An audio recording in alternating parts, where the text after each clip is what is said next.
হাদিস হাদিসের আসলে যদি বলেন তাহলে কোন কোন দৃষ্টিকোণ থেকে একটা হাদিসের পার্ট হচ্ছে দুইটা। আবার কারো কারো দৃষ্টিকোণ থেকে হাদিসের পার্ট হলো তিনটা। যেমন আমরা যদি ইংরেজিতে ন্যারেশন করি, ন্যারেশনের পার্ট কিন্তু দুইটা। প্রথম যে পার্ট সেটা হলো রিপোর্টিং ভার্ব। প্রথম পার্টকে কি বলে? Reporting verb. আর মূল বক্তব্য যেটা সেটা হলো রিপোর্টেড স্পিচ।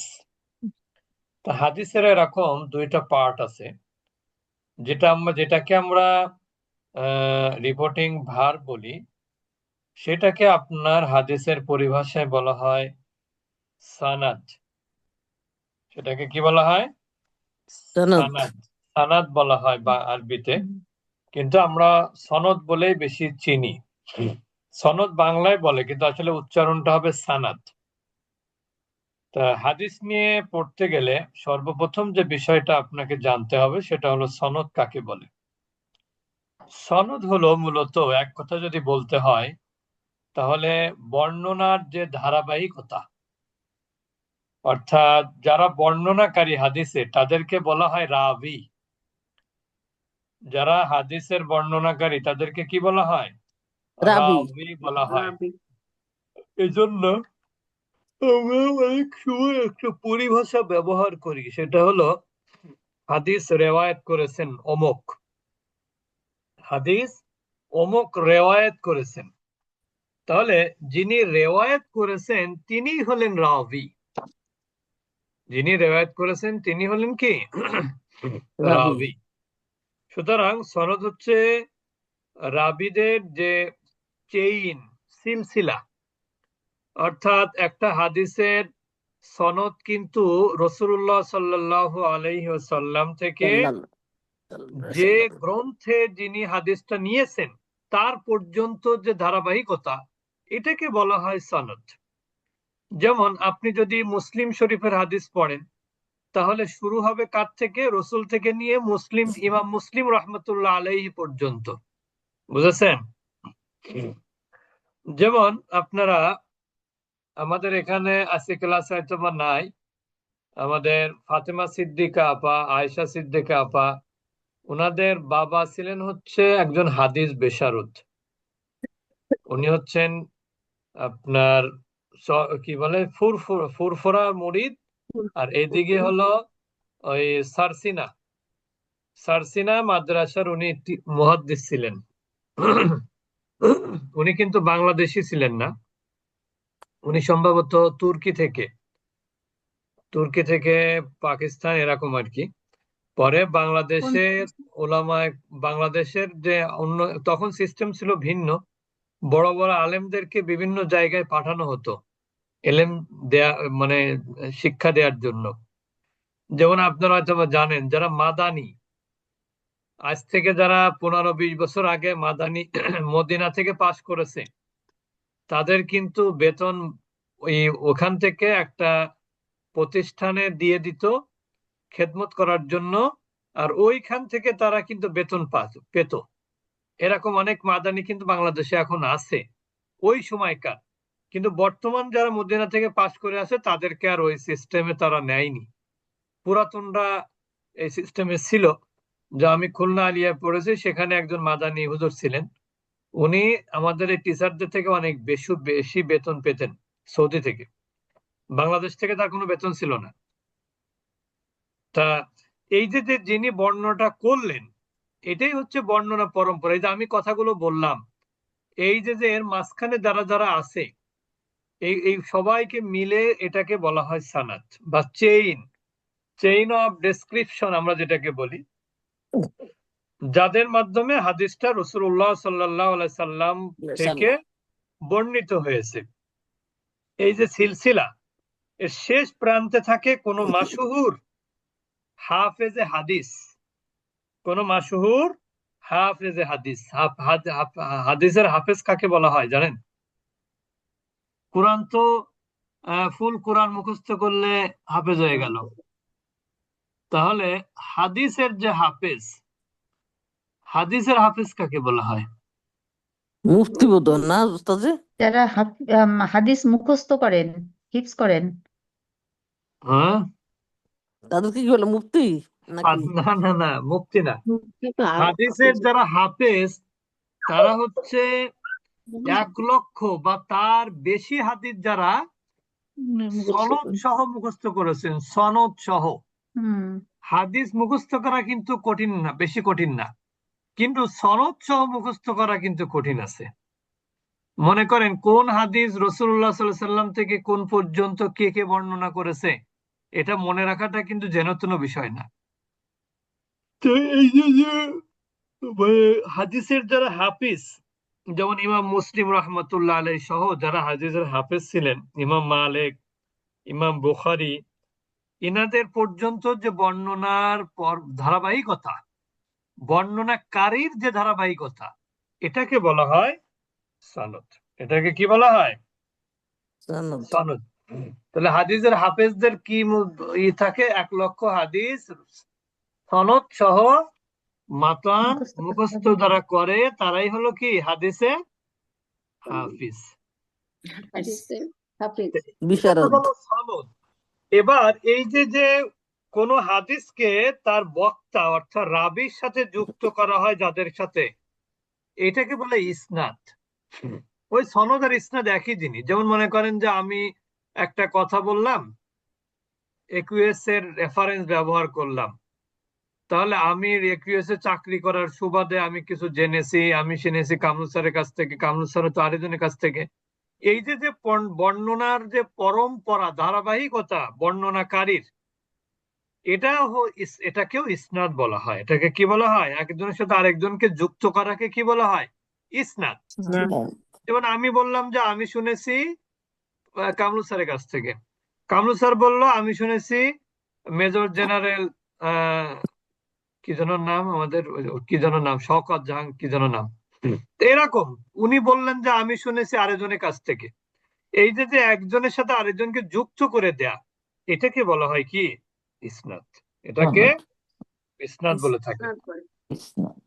তবে যারা হাদিসের বর্ণনাকারী মুহাদ্দিস যারা, তারা সনদ এবং ইসনাদকে একই অর্থে ব্যবহার করেন, আসলেই কিন্তু একই।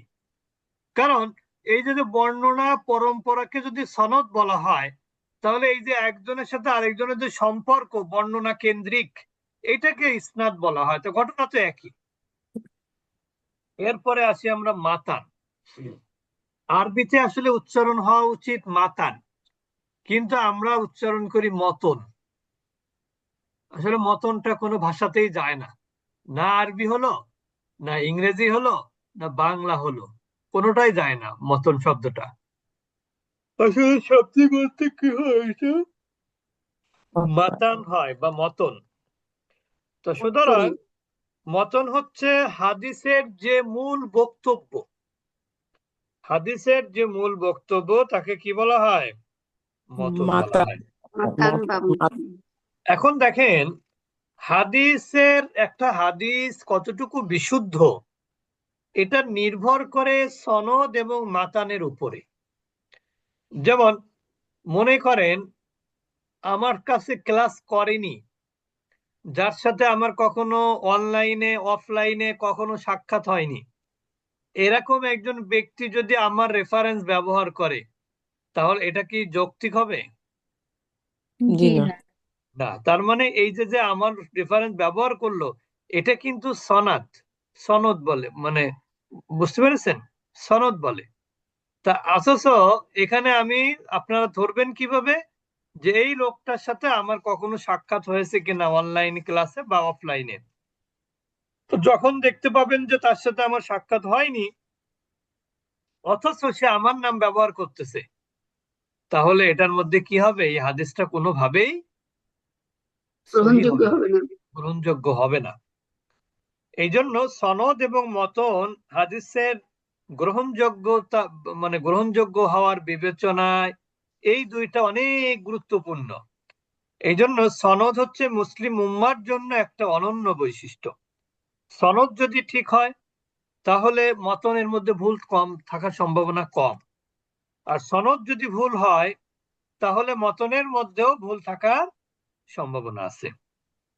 তা মাতান কি জিনিস সেটা তো আমরা বললাম যে মতন হচ্ছে মূল বক্তব্য, হাদিসের মূল কথাই হলো মতন। বুঝতে পেরেছেন? হাদিসের মূল কথাই কি? মাতান। এখন এই যে মাতান এবং সনদ, এখন হাদিস যে আমরা একজনের কাছ থেকে তো গ্রহণ করি নাকি?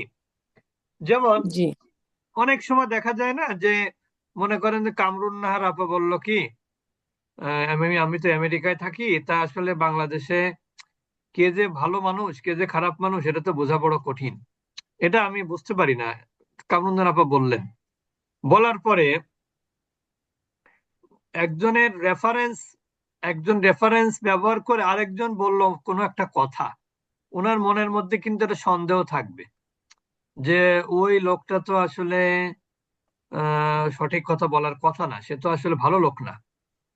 এই যে ওনার মাথার মধ্যে একজনের উক্তি নিয়ে যে সন্দেহ তৈরি হয়েছে, তো এই সন্দেহ যদি তৈরি হয় তার মানে কি আপনি কার কাছ থেকে কথাটা শুনছেন এটা কিন্তু সব থেকে গুরুত্বপূর্ণ, ঠিক না? এরপরে কি শুনছেন সেইটা হচ্ছে পরবর্তী স্টেজ। আর যেটা শুনছেন সেটা সঠিক কিনা এটা নির্ভর করে অনেকটাই যার কাছ থেকে শুনছেন তার উপরে। যেমন আপনারা হয়তো জানেন কিনা যে যে ইসলামে যে কোনো শাস্তির বিধান কার্যকর করার ক্ষেত্রে সব থেকে গুরুত্বপূর্ণ পার্ট হলো সাক্ষী। সবথেকে গুরুত্বপূর্ণ পার্ট কি? সাক্ষী। সাক্ষী কিন্তু সবাই কিন্তু সাক্ষী হতে পারে না ইসলামে। যেমন কেউ যদি আগে মিথ্যা সাক্ষী দিয়েছে এরকম যদি প্রমাণ থাকে তাহলে তার সাক্ষী পরবর্তীতে কি হবে না? গ্রহণযোগ্য গ্রহণযোগ্য হবে হবে না। না। অথবা কেউ যদি মিথ্যা কথা মিথ্যা অপবাদ দিয়েছে কারোর বিরুদ্ধে এবং সেটা প্রমাণিত হয়েছে যে ও মিথ্যা অপবাদ দিয়েছিল, তাহলে তার কথাও কি হবে না? গ্রহণযোগ্য হবে না। গ্রহণযোগ্য হবে। তার কারণ হচ্ছে সে তার সাথে মিথ্যা কথা বলেছে, তার মানে আমার সাথে মিথ্যা কথা বলতে পারে। আর যারা জি হাদিস, এই জন্য তো অনেকে আছে হাদিস কিন্তু বানায় নিজ থেকে। বানানো মানে কি, আসলে হাদিস যে জাল হাদিস যেটাকে আমরা বলি, আসলে হাদিস তো আর জাল হয় না। হাদিস যেটাকে বলি সেটা কিন্তু আসলে জাল হয় না। তাহলে জাল কি জিনিস? হাদিসের নামে মিথ্যা উক্তি এটা চালিয়ে দেয়া, মিথ্যা বক্তব্য উপস্থাপন করা, এটাই হচ্ছে জাল। আমার কথা কি বুঝেছেন?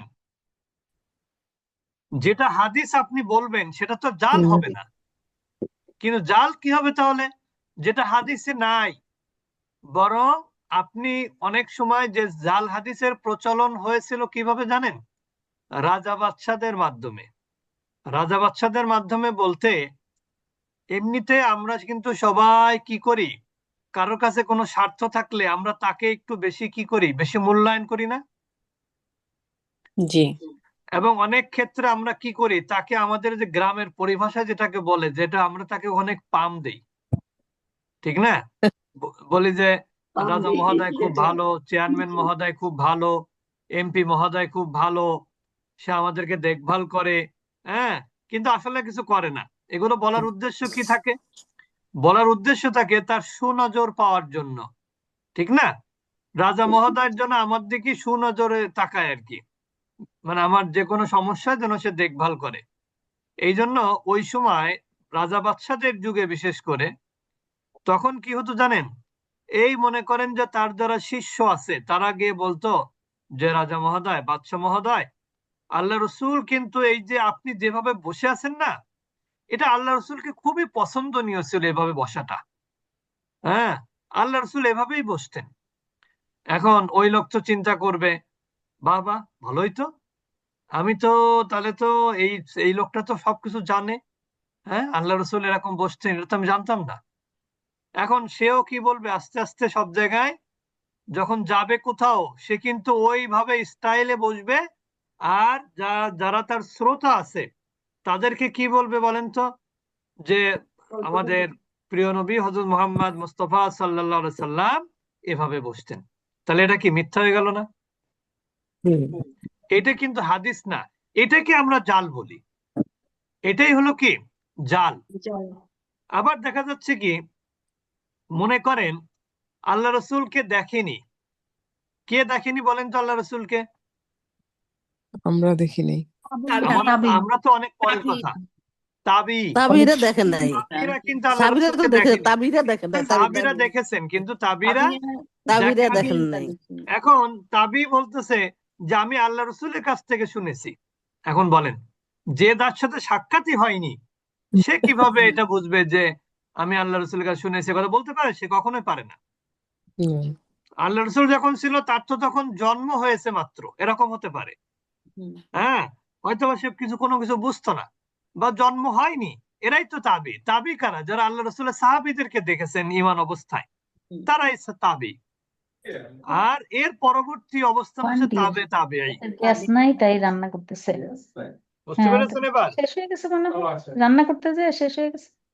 আচ্ছা, এই যে যে মনে করেন তাবি, এই যে এখন আমরা যেটা আসবো, এই কথাগুলো বলার উদ্দেশ্য হলো যে হাদিস গ্রহণ করার পদ্ধতি কি। এই যে যে হাদিসটা, আমরা যে হাদিস পাই বুখারী, মুসলিম, তিরমিজি, ইবনে মাজাহ, আবু দাউদ, ঠিক না? এগুলো আসলে তারা কিভাবে গ্রহণ করেছে, কার থেকে গ্রহণ করেছে? মুহাদ্দিসরা বিশেষ করে, এবং হাদিসের যারা আলেমরা রাবির অবস্থা নিয়ে যেভাবে অনুসন্ধান করতেন, ঠিক তেমনি ভাবে তারা রাবির যার শায়েখ, অর্থাৎ যার কাছ থেকে সে হাদিস লাভ করেছে, তাদের ব্যাপারটাও তারা কি করতেন, গুরুত্বের সাথে বিবেচনায় নিতেন। তার মানে এখন যদি মনে করেন যে আমাদের রিজিয়া আপা যদি কিছু বলে, তাহলে ধরে নিতে হবে এই কথাটা বলেছে হয় সাইফুল্লাহ মাদানী অথবা মনজুরে ইলাহি, ঠিক আছে? এখন আরেকজন ব্যক্তি একটা কথা বললো যার সম্পর্কে আমরা কিছু জানি না, যে সে তার কাছ থেকে কথাগুলো শোনে। এক একজন এক একজনকে কিন্তু ভালো লাগে। যেমন আমার একসময় খুবই ভালো লাগতো আব্দুল্লাহ জাহাঙ্গীর স্যারকে, যতদিন উনি বেঁচে ছিলেন, ঠিক না? এখন মোটামুটি ভালো লাগে শায়েখ আহমদুল্লাহ। তারপরে মনজুরে ইলাহি তো আমার কলিগ ছিলেন এক সময়, তা উনিও ভালো, আমার ভালো লাগে। উনি একসময় প্রশ্ন উত্তর দিগন্ত না কোন টিভিতে প্রশ্ন উত্তর দিতেন, না ইসলামিক টিভিতে মনে হয়। তো ওনার প্রশ্ন উত্তর গুলো একটা স্টাইল আছে, মানে ওনার মধ্যে অতটা গোড়ামি নাই। যেমন অনেকে আছে মানে সালাফিদের মধ্যে অনেকে আছে কিন্তু খুব গোড়ামি। তো গোড়ামি না, গোড়ামিটাকে কেউ পছন্দ করে না। তো এরকম যদি হাদিসের ক্ষেত্রে তারা মানে যারা হাদিস বিশারদ বা হাদিস যারা শুনতো, যারা হাদিস সম্পর্কে যারা জ্ঞান রাখে, তারা কি করত, যে তিনি যার কাছ থেকে হাদিস শ্রবণ করেছেন তার সম্পর্কে দুইটা জিনিস বিশেষভাবে গুরুত্ব পেত। মনে রাখবেন, দুইটা জিনিস কি জানেন? একটা হচ্ছে আদালত, আর একটা কি জব্ত। কি বললাম? রাবির ক্ষেত্রে সব থেকে গুরুত্বপূর্ণ দুইটা বিষয় কি? একটা হলো কি আদালত, আর আদালত, একটা আর একটা হলো জব্ত। আদালত। আদালত আদালত মানে হচ্ছে ন্যায় পরায়ণতা। আদালত মানে কি? ন্যায় পরায়ণতা। যেমন দেখবেন আপনাদের আমাদের এই সমাজে অনেক লোক আছে মানুষকে ঠকায়, ঠিক না? নিজে নিজে লাভবান হওয়ার জন্য অন্যদেরকে ঠকানোর চেষ্টা করে। আরেকটা হচ্ছে জব্ত। জব্ত মানে হচ্ছে মুখস্থ ক্ষমতা, সংরক্ষণ ক্ষমতা। যেমন অনেক মানুষ কিন্তু আমাদের মধ্যে আছে যারা একটা কথা শুনলে ওইটা অনেকদিন মনে রাখতে পারে। আবার একই কথা আরেকজন শুনলে সে আবার কি ভুলে যায় তাড়াতাড়ি, এরকম কিন্তু আছে। তা এখন বলেন, কার দেখেন এই যে যে মনে রাখাটা, এটাকে বলা হয় জব্দ। সংরক্ষণ ক্ষমতাটাকেই কি বলা হয়? জব্দ। তাহলে একজনের কাছ থেকে আপনি হাদিস শ্রবণ করবেন, তার সব থেকে প্রথমে কি দেখতে হবে? তার মধ্যে আদালত আছে কিনা। আদালত মানে কি? ন্যায় পরায়ণতা তার মধ্যে আছে কিনা। বুঝতে পেরেছেন? আরেকটা কি দেখবেন? জব্দ, অর্থাৎ সে কোনো কিছু কতক্ষণ মনে রাখতে পারে। সে কোনো কিছু কতক্ষণ মনে রাখতে পারে। অনেকে আছে অনেক সময় ধরে মনে রাখতে পারে, কিন্তু অনেকে আছে মনে রাখতে পারে না। এটা কিন্তু এই দুটো দেখার বিষয়, কিন্তু এটা যার কাছ থেকে শুনবেন তার সম্পর্কে জানার দরকার।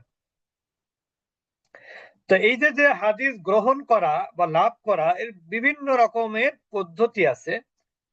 তা ফলে এর স্তর মর্যাদা এক এক রকম। যেমন আলিমদের কাছে হাদিস গ্রহণ করার পদ্ধতি হলো যে তিনি যার কাছ থেকে সরাসরি শোনা হাদিসটা, আর যে হাদিসটা শায়েখের কাছ থেকে সরাসরি শোনা, আর শায়েখ নিজ হিফজ থেকে বর্ণনা করা অথবা কিংবা তার কিতাব থেকে পাঠ করে শোনানো।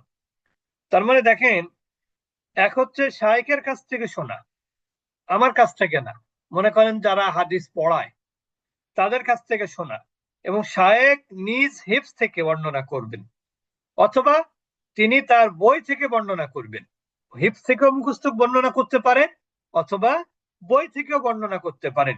এটা হচ্ছে হাদিস মানে গ্রহণের একটা পদ্ধতি। যেমন আপনি যদি চান যে একটা আমাকে যদি বলেন কাউকে, আচ্ছা আমাকে তো বলেন তো পরিবারের প্রতি দায়িত্ব কর্তব্য নিয়ে কোন হাদিসটা আছে। এখন আমার যদি মনে না থাকে তাহলে আমি কি করি? আমার যদি মনে থাকে তাহলে সাথে সাথে আমি মুখে বলে দেই। আর যদি মনে না থাকে সেক্ষেত্রে আমরা কি করি? আমরা বই দেখে বলার চেষ্টা করি না? হ্যাঁ, বই দেখে আমরা বলার চেষ্টা করি। ঠিক শায়েখের কাছ থেকে হাদিস গ্রহণ করতে হবে সরাসরি, অথবা তিনি শায়েখটা এই হাদিসটা কিভাবে বলবেন, হয় মুখস্থ বলবেন, নাইলে তার কিতাব থেকে দেখে দেখে বলবেন। এটাই হচ্ছে প্রথম পদ্ধতি। দ্বিতীয় হলো যারা ছাত্র তারা কি করবে, শায়েখের সামনে পাঠ করবে, একটা হাদিস পাঠ করবে, আর শায়েখ কি করবেন সেটা ভালোভাবে শুনবেন। তাহলে দেখেন, অনেক সময় দেখেন হাদিসের বিষয়টাই এমন যে একজন ব্যক্তি সকল হাদিস বলতে পারে না, একজন ব্যক্তি সকল হাদিস তার মুখস্থ থাকার কথাও না। এই জন্য প্রথম হচ্ছে যে শায়েখ বা শিক্ষকের কাছ থেকে তার শিষ্য শুনবে। এখন শিক্ষক কিভাবে বলবে? শিক্ষক মুখস্থ বলতে পারে হাদিস, অথবা দেখে দেখেও বলতে পারে। আর শায়েখ কি করবে, মানে শায়েখের ছাত্র যে শাগরেদ বা শিষ্য, সে কি করবে? শিষ্য হলো তার যে হাদিসটা মুখস্থ আছে বা জানা আছে, সে কি করবে, সেটা তার শায়েখের সামনে বর্ণনা করবে। বুঝতে পেরেছেন? অথবা শায়েখের সামনে অন্য কেউ বর্ণনা করলো, সেটা শায়েখও শুনলো, আপনিও শুনলেন। এটাও একটা হাদিস গ্রহণের, এটাও একটা পদ্ধতি। তো এরকম অনেকগুলো পদ্ধতি আছে, যে পদ্ধতির আলোকে হাদিসগুলো যারা বর্ণনা করেছেন তারা এই মোটামুটি এই ধরনের পদ্ধতিরই অনুসরণ করেছেন। তা আমরা আজকে আর জটিলতার দিকে যাচ্ছি না, শুধু এতটুকু বলবো যে আমরা সনদ এবং মাতান এটা কাকে বলে, সনদের কি ধরনের ত্রুটি থাকতে পারে। সনদের ত্রুটির কথা আমরা বলেছি যে ধারাবাহিকতার মধ্যে কি থাকবে না, মানে যিনি বর্ণনাকারী তার ধারাবাহিকতা বজায় রাখতে হবে। অর্থাৎ একটা ব্যক্তি 2000 সালে জন্ম নিয়ে সে যদি 1999 সালের কোনো বক্তব্য উপস্থাপন করে, তাহলে সেই বক্তব্য কি তার কাছ থেকে কি মানুষ প্রত্যাশা করে? হ্যাঁ, করে না। তো এটা হচ্ছে সনদের বিষয়। আবার আমরা কি বলেছি, যিনি রাবি তার মধ্যে দুইটা জিনিস থাকতে হবে, আদালত, আরেকটা কি, জব্ত। আদালত মানে হচ্ছে ন্যায় পরায়ণতা, আর জব্ত মানে কি, সংরক্ষণ ক্ষমতা। সংরক্ষণ ক্ষমতা। যেমন দেখেন, একটা কথা বলে শেষ করব, ইমাম বুখারী রহমাতুল্লাহ আলাইহি, যেটা আমরা প্রায় বলি আমি ক্লাসে, যে উনি কিন্তু একজনের কাছ থেকে হাদিস শ্রবণ করতে গেছিলেন, যাওয়ার পরে উনার অ্যাটিটিউডটা ইমাম বুখারীর পছন্দ হয়নি, উনি কিন্তু তার কাছ থেকে হাদিস শ্রবণ করেননি। তার মানে কি, কত সতর্কতা অবলম্বন করতে হয় একটা হাদিস বর্ণনা করতে হলে। আমরা তো অনেক সময় আফসা আফসা জেনেও আমরা হাদিস বর্ণনা করি, কিন্তু আসলে এই ধরনের বর্ণনাটা মানে ঠিক না, আমাকে ভালোভাবে জানতে হবে। জানার পরে আমি কি করব, ওটা বর্ণনা করব, তাহলে সেটা কি হবে, বিশুদ্ধতার মানদণ্ডে সেটা উত্তীর্ণ হবে এবং তার আলোকে জীবনকে পরিচালনা করা যাবে। আর যেটা আমরা বললাম মাতান, মতন হচ্ছে মূল বক্তব্য, হাদিসের মূল বক্তব্য। দেখবেন অনেক সময় যে সমস্ত জাল হাদিস বলি আমরা, এগুলো কিন্তু দেখবেন মূল বক্তব্যের সাথে আপনার মাথার সাথে মিলবে না। বুঝতে পেরেছেন? সে এমন কিছু কথা বলবে, অনেকে আছে যারা জাল হাদিস বর্ণনা করে, আপনার মনে হবে এটা তো অসম্ভব বিষয়। তখন আবার আপনি কি করবেন, আপনার উস্তাদের সাথে যোগাযোগ করবেন। এটাই হচ্ছে জাল হাদিসের আহ, মানে অবস্থা আর কি। তো যাই হোক, তা মতনটা সনদের উপর নির্ভর করে। মতনটা কিসের উপর নির্ভর করে? সনদের উপর। মূল বক্তব্য, মতনটা কি? মূল বক্তব্য। আর এই মূল বক্তব্য গ্রহণযোগ্য হওয়া না হওয়া এটা নির্ভর করে অনেকটাই যারা হাদিস বর্ণনা করছে তাদের আদালাত এবং জব যদি ঠিক থাকে, তাহলে তার থেকে হাদিস গ্রহণ করা যায় বা তার হাদিস গ্রহণযোগ্য। আরেকটা বিষয় হলো মুরওয়াত। মুরওয়াত কি জিনিস?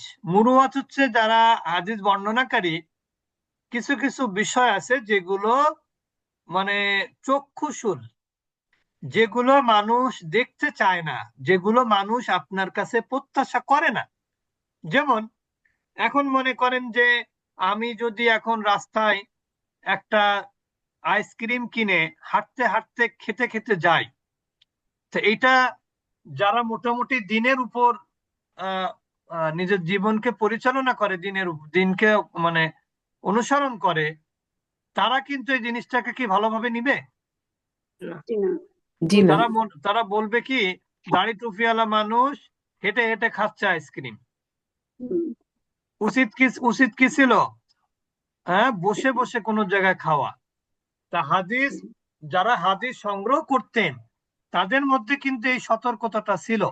তারা যখন দেখতেন যে একজন বর্ণনাকারী এরকম হেঁটে হেঁটে খাচ্ছে, অথবা কোনো বর্ণনাকারী মানে আমরা আমরা যেটা প্রত্যাশা করি না এরকম কোনো কার্যকলাপ তার থেকে মানে দেখা যাচ্ছে, এরকম ক্ষেত্রেও যারা মানে সংগ্রহ করতেন, তারা তাদের কাছ থেকে হাদিস সংগ্রহ করতেন না।